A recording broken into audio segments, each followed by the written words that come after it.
Friends, ഞാൻ നിങ്ങളുടെ Jinson Jacob. ഇന്നലെ ഒരാൾ എന്നോട് ചോദിച്ചു, എൻ്റെ വീഡിയോ കണ്ടിട്ട് ചോദിച്ചു, ഇറാൻ എന്ന് പറയപ്പെടുന്ന രാജ്യം ഇന്ത്യയുടെ ഒരു സുഹൃത്തല്ലേ? ഇന്ത്യയുമായിട്ട് ഇന്നും നല്ല ബന്ധം നിലനിർത്തിയിട്ടുള്ള ഒരു രാജ്യമാണ് ഇറാൻ. അതുകൊണ്ട് തന്നെ ഇറാനെ നമ്മൾ സപ്പോർട്ട് ചെയ്യേണ്ടതല്ലേ? നമുക്ക് ഒരുപാട് സഹായങ്ങളൊക്കെ കിട്ടുന്ന രാജ്യമല്ലേ എന്ന് ചോദിച്ചിട്ടുണ്ട്. ശരിയാണ്, ഇന്ത്യയുടെ ഒരു സുഹൃത്ത് രാജ്യം തന്നെയാണ് ഇറാൻ എന്ന് പറയപ്പെടുന്നത്. പ്രത്യേകിച്ച് നമ്മളെപ്പോഴും പാകിസ്ഥാനെ ബേസ് ചെയ്ത് പാകിസ്ഥാൻ നമ്മളെ ആക്രമിക്കുന്ന സമയത്ത് അതിനോട് ചെക്ക് വെക്കാനായിട്ട് എപ്പോഴും ഇറാനെ നമ്മളെപ്പോഴും ഉപയോഗിച്ചിട്ടുണ്ട്. അതായത് ഇറാനിലെ തുറമുഖങ്ങൾ നമ്മൾ ഡെവലപ്പ് ചെയ്യുന്നതിൻ്റെയൊക്കെ ലക്ഷ്യം എന്ന് പറഞ്ഞു കഴിഞ്ഞാൽ പാകിസ്ഥാൻ എന്തെങ്കിലും നമുക്കൊരു ത്രെഡ് ഉണ്ടായി കഴിഞ്ഞ് കഴിഞ്ഞാൽ അന്ന് ഇറാനെ നമുക്ക് ഒരു സഹായകരമാകും എന്നുള്ള പ്രതീക്ഷ തന്നെയാണ് ചെയ്യുന്നത്.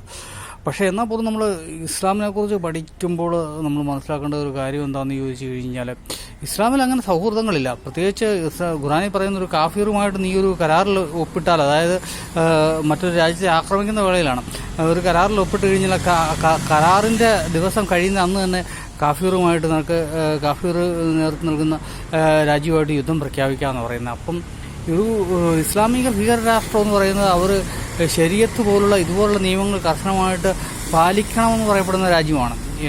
ഇറാനും അതുപോലെ തന്നെയുള്ള ഒരു രാജ്യമാണ്, മുസ്ലിം റെജിമെൻ്റാണ്. അപ്പം നമ്മളുമായിട്ടൊരു സൗഹൃദം ഉണ്ടെന്ന് പറയുന്നുണ്ടെങ്കിൽ പോലും അതൊന്നും ഒരു താൽക്കാലികമായിട്ടുള്ള ഒരു പ്രതിഭാസം മാത്രമായിട്ട് നമ്മൾ കണക്കാക്കിയാൽ മതി.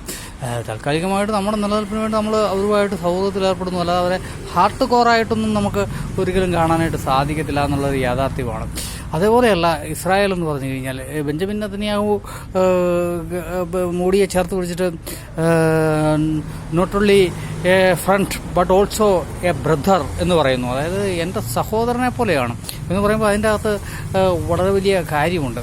കാരണം എന്താണെന്ന് ചോദിച്ചു കഴിഞ്ഞാൽ, നന്ദിയും കടപ്പാടും സ്നേഹവും ഒക്കെ ആ വാക്കുകളുണ്ട്. ഇസ്ലാമിൽ അങ്ങനെയുള്ള വാക്കുകളൊന്നുമില്ല. ദയ, കാരുണ്യം, സ്നേഹം, പ്രേമം, പ്രണയം, ഇതൊന്നും പിന്നെ ഇസ്ലാമിൽ അങ്ങനെയുള്ള വികാരങ്ങൾക്കൊന്നും സാധ്യതയില്ല. അവിടെ പ്രതികാരം, കോപം, കാമം, അങ്ങനെയുള്ള വികാരങ്ങൾക്ക് മാത്രമേ ഉള്ളൂ. അല്ലാതെ മറ്റുള്ളവരോട് സഹായം ചെയ്യുക, അവന് നന്ദി പ്രകടിപ്പിക്കുക, ഞങ്ങളോട് സഹായം ചെയ്ത ഒരു വ്യക്തിയെ സഹായിക്കുക എന്നൊന്നും ഇസ്ലാം പറയുന്നില്ല. ഇസ്ലാമിൽ അഥവാ സഹായം ചെയ്യുകയാണെങ്കിൽ തന്നെ മുസ്ലിമായ ഒരു സഹോദരനെതിരെ മാത്രമാണ് അങ്ങനെ ഉണ്ടാകുന്നത്. അല്ലാതെ മറ്റൊരു സമുദായത്തിൽപ്പെട്ട ഒരു വ്യക്തിയോട് സഹായം, കാരുണ്യം, അല്ലെങ്കിൽ ദയ, അല്ലെങ്കിൽ അവർക്ക് എന്തെങ്കിലും, അതായത് സക്കാത്ത് പോലും കൊടുക്കുന്നത് അത് പിന്നെ ഒരു കാഫിറിന് കൊടുത്തു കഴിഞ്ഞാൽ അത് സക്കാത്താകത്തില്ല. മുസ്ലിമിന് മാത്രമേ സക്കാത്ത് കൊടുക്കാൻ പാടുള്ളൂ. അപ്പോൾ അങ്ങനെയുള്ള കാര്യങ്ങളൊക്കെ നമ്മൾ പഠിക്കണം. പഠിക്കാത്തതുകൊണ്ടാണ് ഇസ്ലാമിനെ കുറിച്ച് ആളുകൾ വളരെ സഹതാപപൂർവ്വം പറയുന്നത്. ഇസ്ലാം ഒരു മതമല്ല, അതൊരു പൊളിറ്റിക്കൽ ഇഷ്യൂ ആണ്.